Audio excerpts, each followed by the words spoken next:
नमस्कार मित्रांनो, स्वागत आहे आपले YBD अकॅडमी या युट्यूब चॅनलवरती. या व्हिडिओच्या माध्यमाने आज आपण लातूर जिल्हा मध्यवर्ती सहकारी बँक पद भरती 2026 करिता लातूर जिल्ह्याची अतिशय महत्त्वाची माहिती बघणार आहोत. मित्रांनो, लातूर DCC बँक भरती 2026 करिता जिल्ह्याच्या माहितीवरती तुम्हाला 20 प्रश्न विचारले जाणार आहेत. तर त्या हेतूने आपण या व्हिडिओच्या माध्यमाने लातूर जिल्ह्याची अतिशय महत्त्वाची माहिती जाणून घेणार आहोत. तर त्यासाठी नक्कीच या व्हिडिओला पूर्ण बघा. हा व्हिडिओ तुमच्यासाठी अतिशय महत्त्वाचा असणार आहे. तर बघा, जिल्ह्याच्या माहितीचे आपण 2 PDF तयार केलेले आहेत. पहिलं PDF जर म्हटलं तर 42 पेजेसचं हे PDF आहे मित्रांनो, तुम्ही बघू शकता. हे दुसरं PDF आहे जे की 22 पेजेसचं आहे, तुम्ही स्क्रीनवरती बघू शकता. तर दोन्ही PDF ची थोडक्यात माहिती मी तुम्हाला देणार आहे मित्रांनो. प्रश्न उत्तर आपण बघणार आहोत आणि हे PDF तुम्हाला कसं भेटेल याच्याबद्दल पुढे व्हिडिओमध्ये माहिती तुम्हाला बघण्यासाठी भेटणार आहे. तर त्यासाठी व्यवस्थित या व्हिडिओला पूर्ण बघा. तर चला आता जिल्ह्याची संपूर्ण डिटेलमध्ये माहिती आपण जाणून घ्यायला सुरुवात करत आहोत मित्रांनो. तर याच्यामध्ये थोडक्यात जर म्हटलं तर बघा, आपल्याला लातूर जिल्ह्याविषयी माहिती दिलेली आहे. जे पण महत्त्वाचे जिल्हाधिकारी असतील त्यांच्याबद्दल इथं फोटो सोबत इथं माहिती दिलेली आहे. याच्यामध्ये सर्वात महत्त्वाचं काय असणार आहे मित्रांनो, जिल्हाधिकारी कोण आहे लातूरचे याच्यावरती तुम्हाला प्रश्न विचारला जाऊ शकतो. ठीक आहे. तर वर्षा ठाकूर हे नाव तुम्हाला लक्षात ठेवायचे मित्रांनो. जिल्हाधिकारी व जिल्हा दंडाधिकारी लातूर हे आहेत मित्रांनो. या श्रीमती वर्षा ठाकूर यांचं नाव आपल्याला लक्षात ठेवायचं, याच्यावरती तुम्हाला प्रश्न विचारला जाऊ शकतो. ठीक आहे. याच्या व्यतिरिक्त जर म्हटलं तर लातूर जिल्हा व महाराष्ट्राचे जे पण महत्त्वाचे अधिकारी असतील किंवा जे मंत्रिमंडळाची पद असतील याच्याबद्दल थोडक्यात इथं माहिती दिलेली आहे, जी की तुम्ही PDF डाउनलोड करून त्याच्यामध्ये संपूर्ण माहिती तुम्हाला दिलेली आहे, ती तुम्ही वाचू शकता. ठीक आहे. PDF तुम्हाला कसं भेटेल याच्याबद्दल पुढे व्हिडिओमध्ये तुम्हाला माहिती दिली जाणार आहे. पुढे आल्यानंतर बघा, जिल्ह्याविषयी माहिती इथं तुम्हाला दिलेली आहे. याच्यामध्ये जिल्ह्याची माहिती, इतिहास, भूगोल दोन्ही दिलेला आहे मित्रांनो. टोटल 20 प्रश्न शिपायासाठी तुम्हाला विचारले जाणार आहे जिल्ह्याच्या माहितीवरती. तर त्याच्यासाठी आपण अशा प्रकारची डिटेलमध्ये माहिती इथं काढलेली आहे. आता हे दुसरं PDF याच्याबद्दल थोडक्यात माहिती जाणून घेऊया.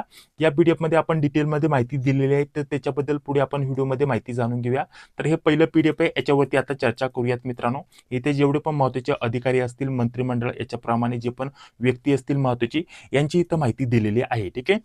त्याच्यानंतर लातूर जिल्ह्याची इथं माहिती दिली आहे मित्रांनो. याच्या व्यतिरिक्त जर म्हटलं तर लातूरमध्ये जे पण प्रसिद्ध ठिकाणे असतील, ऐतिहासिक ठिकाणे असतील किंवा पर्यटन स्थळं असतील, ठीक आहे, लातूर जिल्ह्याची वैयक्तिक जी पण महत्त्वाची माहिती असेल याच्याबद्दल संपूर्ण काय माहिती दिलेली आहे याच्यामध्ये. आता आपल्यासाठी परीक्षेसाठी महत्त्वाचं काय असतं त्या टॉपिकवरती डायरेक्टली आपण चर्चा करूया. तर ठीक आहे, थोडंसं खाली घेतो मित्रांनो. थोडंसं खाली आल्यानंतर बघा, लातूर जिल्ह्याचे महत्त्वाचे मुद्दे. आता क्षेत्रफळ तुम्हाला विचारलं जाऊ शकतं. ठीक आहे. 7157 चौरस किलोमीटर हे आपल्याला क्षेत्रफळ सांगता येईल लातूर जिल्ह्याचं. लोकसंख्येवरती तुम्हाला प्रश्न विचारला जाऊ शकतो. आता हे जेवढे पण मी तुम्हाला सांगत आहे हे सर्व महत्त्वाचे IMP पॉइंट आपल्याला असणार आहे मित्रांनो. हे लगेच नोट करून घ्या. क्षेत्रफळ तुम्हाला विचारलं जाऊ शकतं. लोकसंख्या देखील तुम्हाला इथं विचारली जाऊ शकते. तर लोकसंख्या आपल्याला सांगता येईल 24.54 लाखाच्या दरम्यानमध्ये आपल्याला लोकसंख्या सांगता येईल. टोटल जर विचारलं तर 24,54,196 एवढी 2011च्या जनगणनेनुसार लोकसंख्या आपल्याला लातूर जिल्ह्याची सांगता येईल मित्रांनो. याच्यावरती तुम्हाला प्रश्न विचारला जाऊ शकतो. ठीक आहे. दोन्ही पॉईंट महत्त्वाचे असणार आहे, क्षेत्रफळ आणि लोकसंख्या. याच्या व्यतिरिक्त स्त्रियांची आणि पुरुषांची देखील तुम्हाला सेपरेट लोकसंख्या विचारली जाऊ शकते. जसे की लातूर जिल्ह्यातील स्त्रियांची लोकसंख्या किती, तर आपल्याला सांगता येईल 12,73,140 एवढी स्त्रियांची लोकसंख्या आहे आणि पुरुषांची लोकसंख्या जर म्हटलं तर 11,81,056 एवढी पुरुषांची लोकसंख्या आहे. आता याच्यामध्ये क्षेत्रफळ, लोकसंख्या, त्याच्यासोबत स्त्री पुरुष प्रमाण, त्याच्यासोबत घनता, जे साक्षरतेचं प्रमाण येते, याच्यामध्ये 2-3 किंवा थोडंसं फार जर म्हटलं तर मागे पुढे जर म्हटलं तर आपल्याला जे अंक आहेत यांच्यामध्ये बदल झालेला बघण्यासाठी भेटेल. किंवा तुम्ही जर एखाद्या पुस्तकामधून अभ्यास करत असाल तर त्याच्यामध्ये थोडंसं वेगळं उत्तर दिलेलं तुम्हाला बघण्यासाठी भेटू शकतं. ठीक आहे. परंतु काळजी करू नका मित्रांनो, ही जी माहिती आपण कलेक्ट केलेली, जसं की लोकसंख्याची बहुतेक ठिकाणी वेगवेगळे अंक दिलेले असतात, जी संख्या आहे ती वेगवेगळी दिलेली असतात. तर त्याच्यासाठी आपण काय केलेलं मित्रांनो, गव्हर्नमेंटच्या ज्या ऑफिशियल वेबसाईट आहेत, ठीक आहे, तर त्याच्यावरतून ही सर्व माहिती कलेक्ट केलेली आहे, जेणेकरून तुमचा प्रश्न चुकायला नाही पाहिजे. ठीक आहे. तर त्या हेतूने आपण हे सर्व PDF उपलब्ध करून देतोय. पुस्तकामध्ये थोडीशी वेगळी माहिती दिलेली असू शकते, परंतु आपण गृहीत कोणतं धरतो, गव्हर्नमेंटच्या ऑफिशियल वेबसाईटवरती जी माहिती उपलब्ध करून दिली आहे तीच आपण गृहीत धरतो आणि तीच आपण PDF मध्ये उपलब्ध करून देण्याचा प्रयत्न करत असतो. ठीक आहे. त्याच्यानुसार जर म्हटलं तर आपल्याला लोकसंख्या समजलं, क्षेत्रफळ समजलं, स्त्री पुरुष आपल्याला यांची लोकसंख्या समजली. पुढे जर म्हटलं तर ग्रामीण लोकसंख्या देखील तुम्हाला विचारली जाऊ शकते, पर्सेंटेज मध्ये तुम्हाला विचारली जाऊ शकते. तर ग्रामीण आणि नागरी लोकसंख्या दोन्ही तुम्हाला पर्सेंटेजमध्ये देखील लक्षात ठेवायचं आहे. याच्यामध्ये लोकसंख्या जर म्हटलं तर आपल्याला शहरी लोकसंख्या देखील विचारली जाऊ शकते, ग्रामीण लोकसंख्या विचारली जाऊ शकते, हे देखील आपल्याला लक्षात ठेवायचं आहे. पर्सेंटेजमध्ये देखील लक्षात ठेवायचं आहे, हे देखील आपल्याला टोटल जेवढी संख्या आहे ते देखील लक्षात ठेवायचं आहे. लिंग गुणोत्तर याच्यावरती खूप महत्त्वाचा आयएमपी प्रश्न तयार होतो. ठीक आहे, लोकसंख्या हे झालं सर्व. लिंग गुणोत्तर, ठीक आहे, लातूर जिल्ह्याचं लिंग गुणोत्तर किती आहे याच्यावरती तुम्हाला प्रश्न विचारला जाऊ शकतो. तर 928 हे आपल्याला लक्षात ठेवायचं आहे मित्रांनो. ठीक आहे, तर याच्यावरती तुम्हाला प्रश्न विचारला जाऊ शकतो मित्रांनो, लिंग गुणोत्तर याच्यावरती. ठीक आहे, याच्यामध्ये जर म्हटलं तर थोडाफार फरक देखील असू शकतो मित्रांनो, कारण 924, ठीक आहे, 924 ते 928 याच्या दरम्यानमध्ये तुम्हाला एखादा जर अंक दिसला, म्हणजे एवढ्या अशा प्रकारचं 924च्या किंवा 928च्या दरम्यानमध्ये तुम्हाला हे दोन जे आपल्याला सांगितलेले आहेत त्याच्या दरम्यानमध्ये दिसलं तर ते आपल्या प्रश्नाचं योग्य उत्तर आहे असं आपल्याला म्हणायला हरकत नाही. ठीक आहे, कारण आता गव्हर्नमेंटच्या वेबसाईटनुसार जर म्हटलं तर आपल्याला 2011च्या जनगणनेनुसार लिंग गुणोत्तर आपल्याला 900 काही ठिकाणी 928 दिले. ठीक आहे, आणि काही ठिकाणी जर म्हटलं तर 924च्या दरम्यानमध्ये दिलेलं आहे. ठीक आहे, तर त्याच्यामुळे 924 ते 928च्या दरम्यानमध्ये आपल्याला स्त्री पुरुष प्रमाण किंवा लिंग गुणोत्तर आपल्याला हे लक्षात ठेवायचं आहे मित्रांनो. ठीक आहे, लोकसंख्येची घनता जर म्हटलं तर आपल्याला 343 प्रति व्यक्ती चौरस किलोमीटर हे आपल्याला लक्षात ठेवायचं आहे. साक्षरतेचं प्रमाण जर विचारलं तर आपल्याला सांगता येईल मित्रांनो 79.3. ठीक आहे, 79.3 एवढं आपल्याला सांगता येईल. ते आपण म्हणू शकतो 84. ठीक आहे, 84.22. ठीक आहे, 2011च्या जनगणनेनुसार. तर आपल्याला हे देखील लक्षात ठेवायचं आहे मित्रांनो, याच्यावरती देखील प्रश्न तुम्हाला विचारला जाऊ शकतो. तर हे सर्व जे पॉईंट सांगितले मित्रांनो, हे सर्व तुमच्या परीक्षेच्या दृष्टिकोनातून अतिशय महत्त्वाचे असणार आहे. याच्या व्यतिरिक्त जर म्हटलं तर एकूण साक्षरता किती आहे मित्रांनो, पर्सेंटेजमध्ये देखील तुम्हाला विचारलं जाऊ शकतं. शहरी साक्षरता किती आहे ते देखील तुम्हाला माहिती इथं असणं गरजेचं असणार आहे. ग्रामीण साक्षरता किती आहे ते देखील तुम्हाला माहिती इथं असणं गरजेचं असणार आहे. ठीक आहे, तर हे सर्व पॉईंट मी दिलेलं आहे. याच्या व्यतिरिक्त जर म्हटलं तर पुरुष साक्षरता, महिला साक्षरता हे किती आहे त्याच्यावरती देखील तुम्हाला प्रश्न विचारला जाऊ शकतो. ठीक आहे, कारण टोटल 20 प्रश्न मित्रांनो, 20 प्रश्नांपैकी याच टाईपचे तुम्हाला प्रश्न नक्कीच विचारले जाणार. हवामान जर विचारलं तर उष्ण आणि कोरडे, ठीक आहे, उष्ण व कोरडे हवामान आहे. याच्या व्यतिरिक्त तालुके किती आहेत मित्रांनो, तालुके आहेत 10 आणि कोणकोणते तालुके हे देखील तुम्हाला माहिती इथं असणं गरजेचं असणार आहे. शेजारील जिल्ह्यांवरती तुम्हाला नक्कीच प्रश्न विचारला जाऊ शकतो मित्रांनो. पूर्वेला कोणता जिल्हा आहे, उत्तरेला कोणता जिल्हा आहे, किंवा टोटल किती जिल्ह्यांची सीमा लागून आहे अशा प्रकारचा देखील प्रश्न विचारला जाऊ शकतो. तर पूर्वेस व उत्तरेस जर म्हटलं तर नांदेड जिल्हा आहे, उत्तरेस जर म्हटलं तर बीड जिल्हा आहे मित्रांनो. याच्या व्यतिरिक्त जर म्हटलं तर दक्षिणेस व पश्चिमेस धाराशिव जिल्हा आहे, ज्याचं जुनं नाव उस्मानाबाद होतं. ठीक आहे, आग्नेस जर म्हटलं तर आपल्याला सांगता येईल बिदर जिल्हा आहे मित्रांनो, जो की कर्नाटक राज्याचा आहे. ठीक आहे, बिदर जिल्हा. याच्यावरती तुम्हाला प्रश्न विचारला जाऊ शकतो की कर्नाटकचा कोणता जिल्हा लागून आहे मित्रांनो. ठीक आहे, तर अशा प्रकारचा तुम्हाला प्रश्न विचारला जाऊ शकतो. याच्या व्यतिरिक्त आपल्याला पिके कोणकोणती असतात मित्रांनो, खरीप पिके, रब्बी पिके, नगदी पिके, हे जेवढे पण आहेत मित्रांनो हे सर्व महत्त्वाचे असणार आहेत. हे सर्व पीडीएफ मध्ये तुम्हाला सर्व डिटेलमध्ये दिलेलं आहे मित्रांनो, काळजी करू नका. ठीक आहे, पीडीएफ कसं भेटेल पुढे व्हिडिओमध्ये तुम्हाला मी माहिती देणार आहे. ठीक आहे, आता पुढे बघा, या पीडीएफ मध्ये अजून तुम्हाला काय काय दिलेलं आहे मित्रांनो, हे देखील वरील जी माहिती आहे ती देखील महत्त्वाची असणार आहे. याच्यामध्ये संपूर्ण जिल्ह्याची संपूर्ण डिटेलमध्ये माहिती दिली. याच्यामध्ये जिल्ह्याची संपूर्ण डिटेलमध्ये तुम्हाला टायपिंग फॉर्मॅटमध्ये माहिती दिली. पुढे जर म्हटलं तर जिल्ह्याचा इतिहास दिलाय मित्रांनो. पुढे जर म्हटलं तर आपल्याला भौगोलिक स्थिती व जे वैशिष्ट्ये आहेत ते दिलेत मित्रांनो. नद्या आणि उपनद्या यांच्याबद्दल तुम्हाला प्रत्येक नद्याबद्दल इथं माहिती दिली आहे मित्रांनो. नद्यांवरती तुम्हाला नक्की 100% प्रश्न विचारला जाणार. ठीक आहे, नद्या एक पॉईंट महत्त्वाचा असणार आहे, तर हा एक पॉईंट करून जा मित्रांनो. ठीक आहे, आता जिल्ह्याच्या माहितीवरती नक्की कोणकोणते पॉईंट महत्त्वाचे असतात ते लिहून घ्या मित्रांनो. ठीक आहे, नदी, ठीक आहे, त्याच्या सोबतच धरणे. ठीक आहे, त्याच्यानंतर जर म्हटलं तर पर्यटन स्थळे हा एक महत्त्वाचा पॉईंट असतो. याच्या व्यतिरिक्त जर म्हटलं तर आपल्याला सर्वात महत्त्वाचे जे मुद्दे आहेत मित्रांनो, आता जे जिल्ह्याची सीमा आहे, ठीक आहे, सीमा, त्याच्यावरती तुम्हाला प्रश्न विचारला जाऊ शकतो. याच्या व्यतिरिक्त जिल्ह्याचं क्षेत्रफळ, लोकसंख्या, ठीक आहे, जनगणना वगैरे याच्यावरती तुम्हाला प्रश्न विचारला जाऊ शकतो. साक्षरतेचं प्रमाण झालं, ठीक आहे, याच्यावरती प्रश्न विचारला जातोय. इतिहास, भूगोल याच्यावरती तुम्हाला प्रश्न विचारला जातो. ठीक आहे, तर अशा प्रकारचे महत्त्वाचे पॉईंट आहेत. याच्या व्यतिरिक्त जर म्हटलं तर काही प्रसिद्ध ठिकाणे असतात. ठीक आहे, प्रसिद्ध ठिकाणे जिल्ह्यामध्ये, तर प्रसिद्ध ठिकाणावरती तुम्हाला 100% प्रश्न विचारला जातो. तर 20 प्रश्न आहेत मित्रांनो, सर्व टॉपिक तुमच्यासाठी महत्त्वाचे असणारे. प्रत्येक टॉपिक वरती 1-2 प्रश्न तुम्हाला नक्कीच विचारले जाणार आहे. तर ठीक आहे, तर त्या हेतूने आपण हे पीडीएफ तयार केलेलं आहे. दुसरं पीडीएफ देखील दाखवून घेतो मित्रांनो, आणि लगेच तुम्हाला सांगतो हे पीडीएफ तुम्हाला कसं भेटेल आणि त्याच्यानंतर बाकीची माहिती आपण जाणून घेऊयात. ठीक आहे, हे दुसरं पीडीएफ आहे मित्रांनो, लातूर जिल्ह्याची. याच्यामध्ये माहिती दिली आहे मित्रांनो, सर्व काही टायपिंग मध्ये तुम्हाला ही माहिती बघण्यासाठी भेटेल. तर या स्वरूपामध्ये बघा, संपूर्ण अशा प्रकारचे दोन्ही पीडीएफ तुम्हाला भेटून जातील. ठीक आहे, तर बघा, या स्वरूपामध्ये हे दुसरं पीडीएफ आहे. जेवढे पण महत्त्वाचे मुद्दे होते ते सर्व याच्यामध्ये कव्हर करण्याचा प्रयत्न केलेला आहे मित्रांनो. ठीक आहे, तर बघा, अशा प्रकारचं हे पीडीएफ आहे. टोटल हे 42 पेजेसचं पीडीएफ आहे आणि हे दुसरं जर म्हटलं तर हे आपल्याला 22 पेजेसचं पीडीएफ आहे. ठीक आहे, तर याच्यामध्ये इतिहास, भूगोल, बाकी जर म्हटलं तर लातूर जिल्ह्याची जी माहिती आहे ती दिली आहे. त्याच्यासोबत तुमचे जिल्ह्याचे जे पण महत्त्वाचे जिल्हाधिकारी वगैरे असतील त्याच्यावरती देखील तुम्हाला प्रश्न विचारला जाऊ शकतो. तर इथं पदाचं नाव आणि ते कोणत्या पदावरती कार्यरत आहे ते तुम्हाला दिले. उपविभागीय अधिकारी, आता लातूर जिल्ह्यामध्ये किती उपविभाग आहेत त्याच्यावरती देखील तुम्हाला प्रश्न विचारला जाऊ शकतो मित्रांनो. ठीक आहे, तर उपविभागाची देखील इथं माहिती दिली आहे मित्रांनो. टोटल 5 उपविभाग आहे लातूर जिल्ह्यामध्ये. कोणकोणते ते देखील तुम्हाला इथं माहिती इथं असायला पाहिजे मित्रांनो. याच्यावरती देखील तुम्हाला प्रश्न विचारला जाऊ शकतो. ठीक आहे, हे महत्त्वाचं असणार आहे.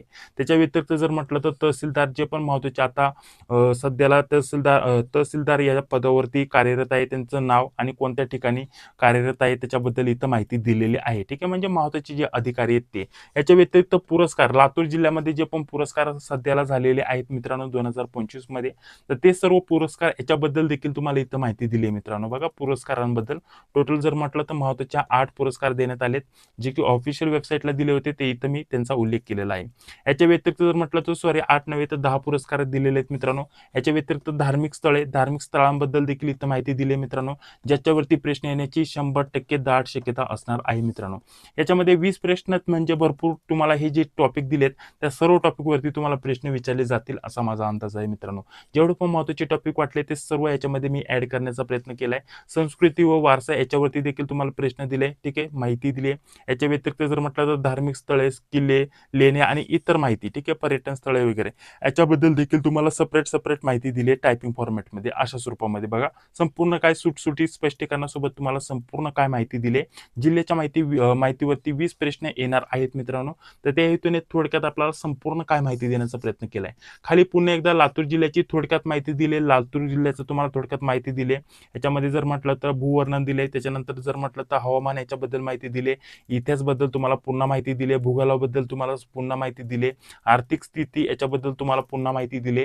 म्हणजे रिव्हिजन करण्यासाठी देखील सेपरेटली माहिती तुम्हाला पुन्हा खाली एकदा दिलेली आहे. आणि हे एक दुसरं पीडीएफ आहे, त्याच्यामध्ये देखील तुम्हाला अशा स्वरूपामध्ये जी पण महत्त्वाची माहिती वाटत आहे त्याच्याबद्दल तुम्हाला इथं सर्व काही उल्लेख करण्यात आलेला आहे मित्रांनो. ठीक आहे, तर आता सांगतो तुम्हाला हे पीडीएफ तुम्हाला कसे भेटतील आणि या पीडीएफ मध्ये अजून तुम्हाला काय काय स्टडी मटेरियल भेटेल. ठीक आहे, त्याच्यानंतर पुढे अजून काय महत्त्वाची माहिती आपण बघणार आहोत मित्रांनो. ठीक आहे, तर बघा, लातूर जिल्ह्यामध्ये सहकारी बँक पद भरतीसाठी आपण काय महत्त्वाच्या नोट्स तयार केलेल्या आहेत मित्रांनो. स्पेशल जिल्हा बँकेसाठी आपण या नोट्स उपलब्ध करून देतोय.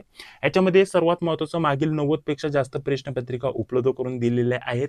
याच्या व्यतिरिक्त 7 ते 8 विषयाच्या नोट्स भेटतील. याच्यामध्ये मराठी, इंग्रजी, गणित, बुद्धिमत्ता, चालू घडामोडी, IMP, GK, संगणक व माहिती तंत्रज्ञान, कृषी व ग्रामीण अर्थव्यवस्था, बँकिंग, सहकार या सर्व 7 ते 8 विषयांच्या नोट्स दिल्या जातील मित्रांनो. याच्यामध्ये हे सर्व टॉपिक नुसार भेटेल आणि ह्या ज्या 3 विषयांचे आहेत त्याचे तुम्हाला IMP प्रश्न सेपरेट आपण काढलेले आहेत मित्रांनो, ते देखील याच्यामध्ये तुम्हाला दिले जातील मित्रांनो. ठीक आहे, याच्या व्यतिरिक्त 90 पेक्षा जास्त प्रश्नपत्रिका मागील झालेल्या जिल्हा बँकेच्या वेगवेगळ्या जिल्ह्यांच्या तुम्हाला उत्तरासोबत भेटून जातील. ठीक आहे, याच्यामध्ये गोंदिया, पुणे, अहमदनगर, सातारा, त्यानंतर रायगड, चंद्रपूर, भंडारा, रत्नागिरी, ठाणे अशा प्रकारच्या वेगवेगळ्या जिल्ह्यांच्या तुम्हाला 90 पेक्षा जास्त लिपिक, शिपाई आणि चालक या तिन्ही पदांच्या प्रश्नपत्रिका तुम्हाला याच्यामध्ये भेटून जातील मित्रांनो. 90 पेक्षा जास्त प्रश्नपत्रिका असणार आहेत. आता या 90 पेक्षा जास्त प्रश्नपत्रिका आपण गेल्या 4 ते 5 वर्षापासून इथं गोळा करत आलेलो आहे. आणि या देण्यामागचं कारण काय मित्रांनो, या जिल्हा बँकेचा अभ्यासक्रम जर म्हटलं तर आपल्याला सर्वात महत्त्वाचं असतं संगणक, माहिती तंत्रज्ञान, बँकिंग, सहकार, कृषी व ग्रामीण अर्थव्यवस्था. हे जे 3 विषय आहेत मित्रांनो, यातील मागील ज्या प्रश्नपत्रिका आहेत, ठीक आहे, मागील प्रश्नपत्रिका याच्यामधून खूप सारे प्रश्न repeat as it is repeat होत असतात. खूप सारे प्रश्न रिपीट होत असतात. तर त्याच्यामुळे आपण काय करतो, मागील 90 पेक्षा जास्त प्रश्नपत्रिका देतोय. याच्यामध्येच टोटल जर म्हटलं तर 8000 पेक्षा जास्त प्रश्न तुमच्या इथं कव्हर होऊन जातात. ठीक आहे, याच्यामध्ये जर म्हटलं तर ह्या बँकिंग, सहकार, कृषी, ग्रामीण अर्थव्यवस्था, संगणक वगैरे याचे जर एकत्रित जर प्रश्न जर आपण बघितले तर हेच प्रश्न 4000 पेक्षा जास्त तुमच्या इथं कव्हर होतात. आणि त्यामधून मागील प्रश्न भरपूर रिपीट होतात. त्याच्यानुसार जर तुम्ही अभ्यास केला तर तुमचा स्कोर इथं खूप वाढून जातो या प्रश्नांमुळे. ठीक आहे, मागील प्रश्नपत्रिकांमुळे. ठीक आहे, याच्या व्यतिरिक्त जर म्हटलं तर गणित व बुद्धिमत्ता याच्यावरती तुम्हाला काही ठिकाणी जर म्हटलं तर शिपाई या पदासाठी आपल्याला मला वाटतं 40 प्रश्न आणि 35 प्रश्न तुम्हाला विचारले जाणार आहेत. तर हे देखील भरपूर प्रश्न आहेत मित्रांनो. 40 किंवा 35 प्रश्न जरी गणित बुद्धिमत्तावरती विचारले जाणार आहेत तर ते कोणत्या टॉपिकवरती आणि कसे विचारले जातात, तर टॉपिक काहीच बदलत नाही. गणित बुद्धिमत्ताचे ॲज इट इज फक्त संख्या बदल केला जातो मित्रांनो. सर्व टॉपिक सारखाच असतो किंवा प्रश्न देखील सारखाच असतो, फक्त संख्या बदल केली जाते. परंतु तुम्हाला रिव्हिजनसाठी, प्रॅक्टिससाठी सर्वात महत्त्वाचं असतं मागील प्रश्नपत्रिका. तर त्याच्यामुळे आपण गणित गणित बुद्धिमत्ताची देखील रिव्हिजन याच्यामधून करू शकतो किंवा इंग्लिश मराठी इंग्लिश याची देखील आपल्याला शिपाई या पदासाठी या विषयावरती देखील प्रश्न विचारले जाणार आहेत. तर त्याच्यासाठी आपल्याला मराठी इंग्लिश हे तुम्हाला नगरला विचारलं गेलं होतं, सातारा, त्यासोबत भंडारा, रत्नागिरी या वेगवेगळ्या जिल्ह्यांसाठी तुम्हाला मराठी आणि इंग्लिश याच्यावरती देखील प्रश्न विचारलेले आहेत. तर त्याचा देखील तुम्हाला इथं फायदा होणार आहे. तर त्या हेतूने आपण या सर्व मागील प्रश्नपत्रिका उपलब्ध करून देतोय. तर आता हे सर्व तुम्हाला कसं भेटणार याच्याबद्दल आता माहिती देऊन घेतो. तर बघा, याच्यामध्ये सांगितल्याप्रमाणे तुम्हाला 90 पेक्षा जास्त प्रश्नपत्रिका आणि 7 ते 8 विषयाच्या नोट्स असणार आहेत मित्रांनो. सर्वांची किंमत आपण ठेवलेली आहे 229. ठीक आहे. तर तुम्हाला काय करायचं बघा, इथे एक नंबर देतोय 96 65 18 17 69. ठीक आहे. 2 नंबर दिलेत मित्रांनो. कोणत्याही नंबरवरती तुम्हाला पेमेंट करायचं आहे आणि कोणत्याही नंबरवरती व्हॉट्सअपवरती तुम्हाला स्क्रीनशॉट पाठवायचा आहे. दोन्ही नंबर पुन्हा तुम्हाला सांगतो बघा, 96 65 18 17 69. ठीक आहे. तर हा एक नंबर आहे आणि हा एक 91 39 64 31 99 हा एक नंबर आहे मित्रांनो. पेमेंट करून तुम्ही जेव्हा स्क्रीनशॉट पाठवते त्यानंतर 5 ते 6 मिनिटांमध्ये तुम्हाला हे सर्व नोट्स PDF स्वरूपामध्ये व्हॉट्सअपवरती सेंड केल्या जातात. 2 नंबर का देतोय मित्रांनो, काही वेळेस काय होतं, विद्यार्थी स्क्रीनशॉट पाठवतात परंतु 5 मिनिटं होऊन जातात, त्यांना नोट्स भेटत नाही. तर काही अडचण आली, 5 मिनिटांमध्ये तुम्हाला नोट्स नाही भेटल्या तर लगेच दुसऱ्या नंबरवरती स्क्रीनशॉट पाठवून द्यायचा, जेणेकरून अगदी 5 ते 6 मिनिटांमध्ये लगेच तुम्हाला नोट्स भेटून जातील. काळजी करू नका, नोट्स लगेच भेटून जातात तसं. परंतु काही अडचण आलीच तर त्याच्यासाठी आपण इथं 2 नंबर देतोय, जेणेकरून विद्यार्थ्यांना जास्त कमी वेळामध्ये आपल्याला ह्या नोट्स भेटून जातील मित्रांनो. यासाठी आपण हे 2 नंबर दिलेले आहेत. तर बघा, दोन्ही नंबर नोट करून घ्या, 96 65 18 17 69 आणि 91 39 64 31 99. पेमेंट किती असणार आहे, 229. ठीक आहे. 229चं पेमेंट तुम्ही कोणत्याही नंबरवरती करू शकता. या नंबरवरती करू शकता 96 65 18 17 69 किंवा या नंबरवरती करू शकता 91 39 64 31 99. कोणत्याही नंबरवरती पेमेंट करा, कोणत्याही नंबरवरती व्हॉट्सअपवरती स्क्रीनशॉट पाठवा. दोन्ही नंबर पेमेंटसाठी ऍक्टिव्ह आहेत आणि व्हॉट्सअपसाठी देखील चालू आहेत. कोणत्यावरती देखील स्क्रीनशॉट पाठवा. त्याच्यानंतर 5 ते 6 मिनिटांमध्ये तुम्हाला लगेच या सर्व नोट्स PDF स्वरूपामध्ये भेटून जातील. आणि हे जी जिल्ह्याची माहिती मी तुम्हाला सांगत आहे, हे दोन्ही PDF त्याच्यामध्ये तुम्हाला भेटून जातील. हे पहिलं PDF आहे 42 पेजेसचं, हे पहिलं PDF आपलं असणार आहे मित्रांनो. आणि हे दुसरं जे PDF आहे मित्रांनो बघा, आपलं हे जे दुसरं PDF आहे हे आपल्याला टोटल 22 पेजेसचं हे PDF आहे, हे देखील तुम्हाला त्याच्यामध्येच भेटून जाईल. दोन्ही PDF तुम्हाला जिल्ह्याची माहिती सेपरेटली इथं काढण्यात आलेली आहे, ती देखील तुम्हाला भेटून जाईल. स्पेशल शिपाई या पदासाठी ही सर्वात महत्त्वाची माहिती असणार आहे मित्रांनो. ठीक आहे. तर अशा प्रकारच्या या नोट्सचा लाभ घ्यायला विसरू नका. टोटल 7 ते 8 विषयाच्या नोट्स तुम्हाला देतोय, सोबत 90 पेक्षा जास्त प्रश्नपत्रिका उत्तरासोबत देतोय. या नोट्सचा तुम्हाला प्रश्नपत्रिकांचा सर्वात जास्त फायदा होणार आहे संगणक, बँकिंग, सहकार, कृषी, ग्रामीण अर्थव्यवस्था आणि गणित बुद्धिमत्ता याची रिव्हिजन करण्यासाठी. ठीक आहे. उत्तरासोबत सर्व काही दिलेलं आहे या प्रश्नपत्रिकेमध्ये. ठीक आहे. तर यासाठी तुम्हाला या ज्या नोट्स आहेत PDF स्वरूपामध्ये खूपच महत्त्वाच्या असणार आहेत. तर चला आता पुढची बाकीची आपण इतर महत्त्वाची माहिती जाणून घेऊयात मित्रांनो. तर चला आता जिल्ह्याची माहिती, तुम्हाला सर्व माहिती डिटेलमध्ये आता आपण बघायला सुरुवात करत आहोत. तर बघा, आता याच्यामध्ये जर म्हटलं तर नद्यांवरती तुम्हाला प्रश्न विचारला जाऊ शकतो. तर हे PDF ऑलरेडी तुम्हाला कसं भेटेल त्याच्याविषयी माहिती सांगितली. तर PDFची तुम्ही प्रिंट घेऊन व्यवस्थित अभ्यास करू शकता. तर याच्यामध्ये तुम्हाला थोडक्यात महत्त्वाचे पॉईंट सांगून घेतो. इथे बघा, मांजरा नदी जी आहे मित्रांनो, ही सर्वात महत्त्वाची लातूर जिल्ह्याच्या दृष्टिकोनातून महत्त्वाची नदी आहे मित्रांनो. ही जिल्ह्याच्या मध्यातून वाहणारी नदी आहे आणि लातूर जिल्ह्यातील सर्वात मोठी नदी आहे असं म्हणता येईल. ही जिल्ह्याच्या दृष्टिकोनातून सर्वात महत्त्वाची नदी असणार आहे. याच्या व्यतिरिक्त जर म्हटलं तर तेरणा नदी आहे मित्रांनो, त्याच्याबद्दल तुम्हाला माहिती दिली आहे आणि बाकीच्या ज्या नदी आहेत त्यांच्याबद्दल इथं माहिती दिली. तर याच्यामध्ये जर म्हटलं तर उपनद्यांबद्दल तुम्हाला माहिती विचारली जाऊ शकते किंवा महत्त्वाची नदी किंवा सर्वात मोठी नदी जी आहे लातूर जिल्ह्यातून सर्वात जास्त लांब वाहणारी नदी असं देखील प्रश्न विचारला जाऊ शकतो. ठीक आहे. किंवा आपल्याला जी घारणी नदी आहे मित्रांनो, तर ही कोणत्या नदीची उपनदी आहे असा देखील प्रश्न विचारला जाऊ शकतो. तर या दृष्टिकोनातून महत्त्वाची माहिती मी इथे ऍड केली. तर नद्यांची ही जी माहिती मित्रांनो ती व्यवस्थित पाठांतर करा, याच्यावरती नक्की तुम्हाला प्रश्न विचारला जाणार. किंवा असा देखील प्रश्न विचारला जाऊ शकतो की वेगवेगळे तुम्हाला पर्याय दिलेले असतील आणि यातील कोणती नदी लातूर जिल्ह्यातून वाहत नाही अशा प्रकारचं विचारलं जाऊ शकतो. तर या सर्व नद्यांची नावं तुम्हाला एकदा माहिती इथं असायला पाहिजे मित्रांनो, आणि त्या कोणत्या परिसरातून किंवा कोणत्या भागातून वाहतात हे तुम्हाला इथं माहिती असायला पाहिजे. ठीक आहे. प्रशासकीय रचनामध्ये भूगोल तुमच्यासाठी महत्त्वाचं असणार आहे मित्रांनो, भूगोल इतिहास. ठीक आहे. तर त्याच्याबद्दल तुम्हाला माहिती दिली ऑलरेडी, याच्यामध्ये संपूर्ण इतिहास दिलाय मित्रांनो, खाली देखील इतिहास दिलाय आणि त्याच्यासोबत भूगोल देखील तुम्हाला संपूर्ण दिलेला आहे. याच्या व्यतिरिक्त जिल्हाधिकारी महत्वाचा जिल्हाधिकारी किंवा जिल्ह्याचे जे पण महत्वाचे अधिकारी आहेत याच्यामध्ये सर्वात महत्वाचे तुमचे लातूर जिल्ह्याचे जे जिल्हाधिकारी आहेत मित्रांनो, त्यांचं नाव तुमच्यासाठी महत्वाचं असणार आहे. आणि काय महत्वाचं जर म्हटलं तर उपविभागीय अधिकाऱ्यांची तुम्ही नाव पाठांतर करा, जे की ऑलरेडी मी इथं दिलेली आहे. उपविभाग किती आहेत मित्रांनो? 5 उपविभाग आहेत. हे देखील तुम्हाला इथं माहिती इथं असायला पाहिजे आणि ते कोणकोणते ते देखील असं माहिती असायला पाहिजे. याच्या व्यतिरिक्त कोणत्या उपविभागामध्ये कोणत्या तालुक्यांचा समावेश होतो हे देखील तुम्हाला माहिती इथं असायला पाहिजे. ते कुठे दिले मित्रांनो? इथं वरती दिले बघा. इथं तालुक्याचा समावेश आणि उपविभाग, कोणत्या उपविभागामध्ये कोणकोणत्या तालुक्यांचा समावेश आहे हे तुम्हाला इथं दिलेलं आहे. हे देखील तुमच्या परीक्षेच्या दृष्टिकोनातून महत्त्वाचं असणार आहे. पुढे बघा, इथं आपल्याला जिल्हाधिकारी आणि महत्त्वाचं त्यांचं पदाचं नाव दिले मित्रांनो. सर्वात प्रथम जर म्हटलं तर वर्षा ठाकूर यांचं नाव दिलेलं आहे मित्रांनो. ठीक आहे, जे की लातूर जिल्ह्याच्या जिल्हाधिकारी आहेत मित्रांनो. अप्पर जिल्हाधिकारी देखील तुम्हाला विचारलं जाऊ शकतं मित्रांनो. तर शिल्पा यांचा, श्रीमती शिल्पा यांचं नाव तुम्हाला इथं लक्षात ठेवायचं आहे मित्रांनो. याच्या व्यतिरिक्त बाकीचे जर म्हटलं तर निवासी उपजिल्हाधिकारी झाला, याच्यावरती देखील तुम्हाला प्रश्न विचारला जाऊ शकतो. ठीक आहे, तर हे जेवढे पण महत्त्वाचे अधिकारी आहेत त्यांची तुम्हाला इथं माहिती इथं असायला पाहिजे. याच्या व्यतिरिक्त पुढे बघा, आता पुढचे महत्त्वाचे मुद्दे बघूयात मित्रांनो.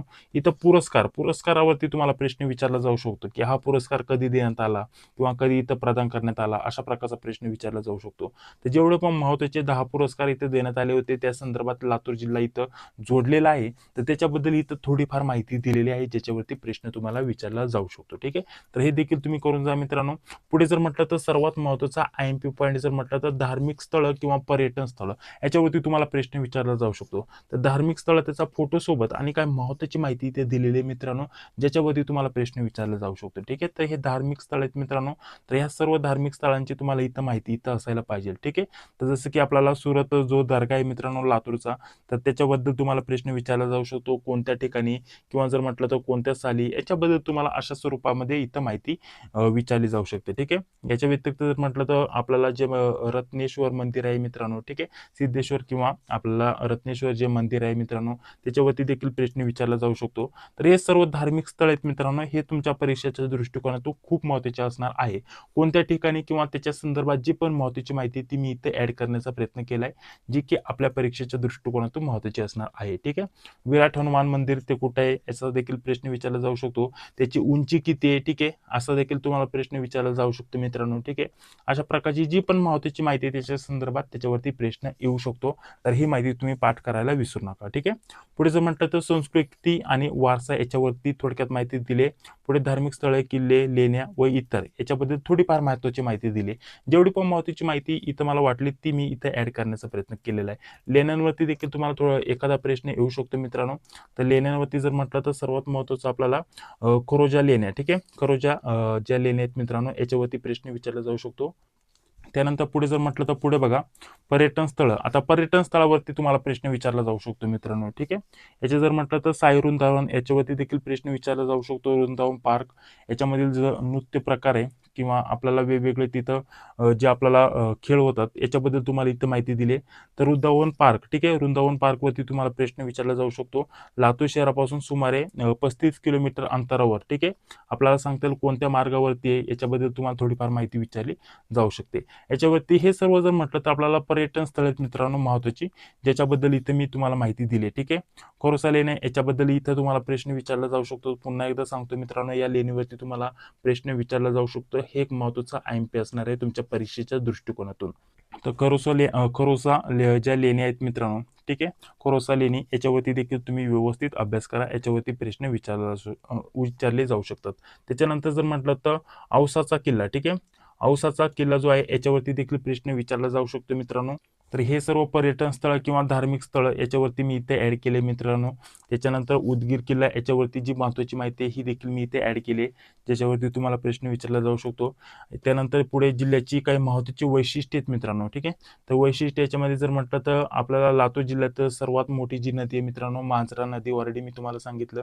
याच्या व्यतिरिक्त जर म्हटलं तर लातूर शहर हे मराठवाड्यातील आपल्याला सांगता येईल विद्येचे माहेरघर गणले जाते, असं देखील आपल्याला सांगता येईल.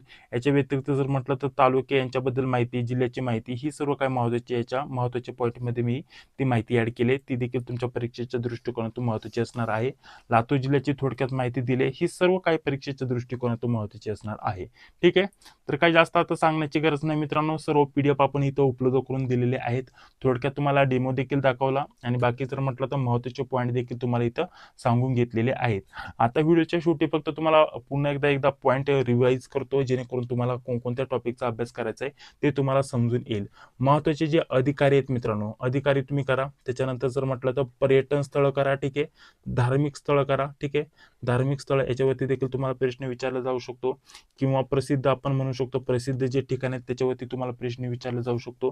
त्याच्यानंतर नदी नाले किंवा नदी धरणे याच्यावरती तुम्हाला प्रश्न विचारले जाऊ शकतो मित्रांनो. हे महत्त्वाचे पॉईंट झाले मित्रांनो. याच्या व्यतिरिक्त अजून काय राहिलं मित्रांनो, जिल्ह्याची माहिती. आता याच्यामध्ये लोकसंख्या म्हणा, लोकसंख्या किंवा आपल्याला जनगणनेनुसार आपल्याला प्रश्न विचारला जाऊ शकतो. लोकसंख्येच्या वरती प्रश्न विचारला जाऊ शकतो.